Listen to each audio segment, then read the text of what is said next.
Court of the Philippines. Here's the latest.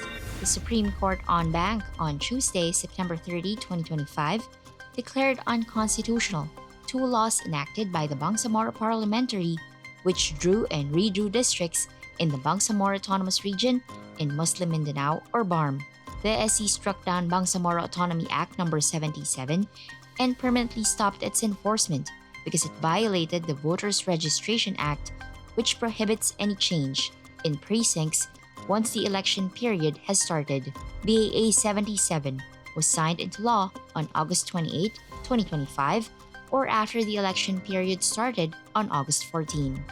BAA 77 reallocated districts originally intended for Sulu to other BARM provinces after the Supreme Court declared Sulu not part of BARM.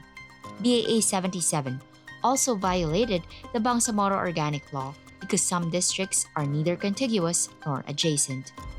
The Supreme Court also voided BAA 58, BAA 77's predecessor, because it is based on an outdated framework with Sulu still part of BARM.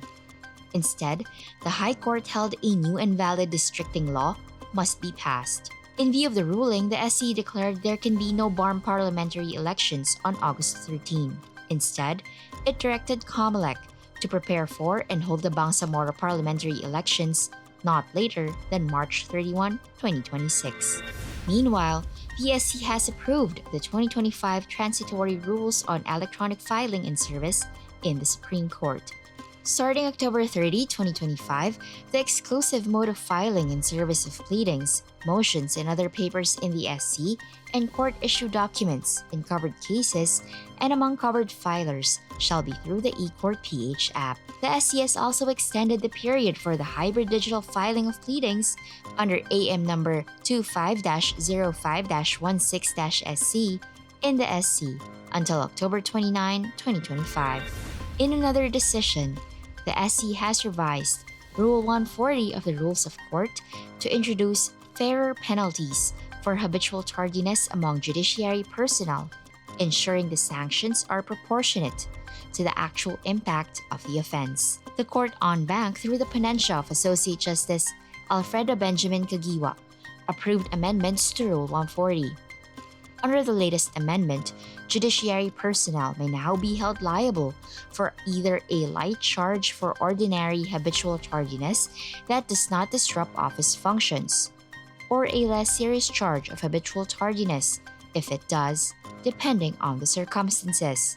The amendment also redefines the previous less serious charge of habitual absenteeism and/or tardiness to now read as habitual tardiness causing prejudice to the operations of the office and/or habitual absenteeism.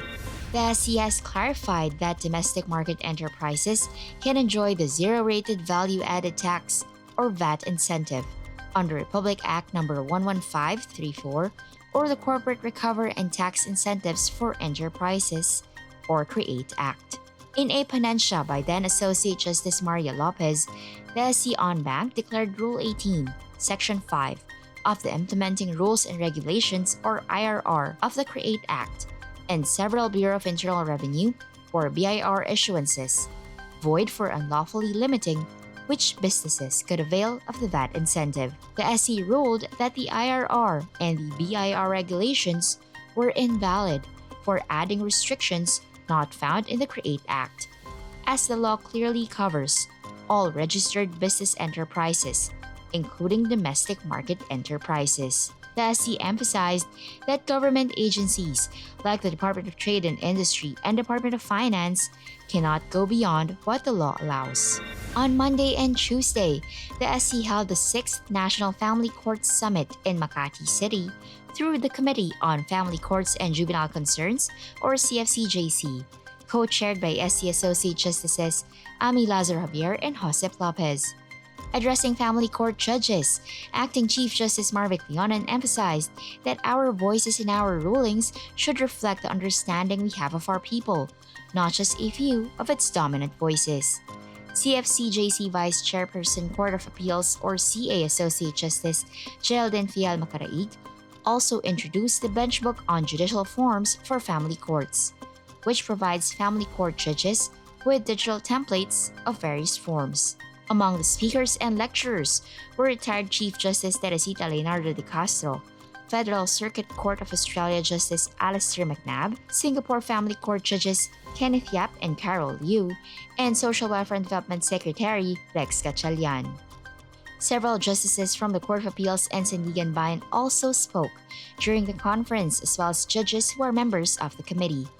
The conference served as a venue for around 500 family court judges from across the country to discuss and share knowledge on different topics and recent developments on family law, family mediation, and digitalization in the adjudication process.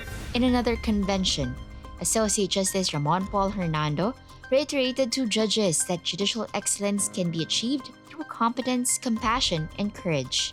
Speaking at the Philippine Judges Association, or PJA Midterm Convention and Seminar in Pasay City, Justice Hernando emphasized the need to embrace changes and enhance their skills as he discussed the court's ongoing efforts to modernize and digitize court processes under the Strategic Plan for Judicial Innovations 2022 to 2027.